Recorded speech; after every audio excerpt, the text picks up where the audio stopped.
Тетя Катя, смотрите.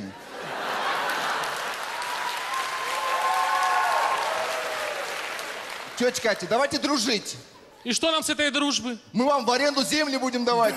То есть мы будем брать у вас землю, еще за это деньги платить, да? Да. Это ж деньги на ветер. Что я сейчас смешного сказала? А вы знаете, как будет по-казахски деньги на ветер? Как? Байконур. Казахи? Кажется, вашему крайнему послу плохо. О,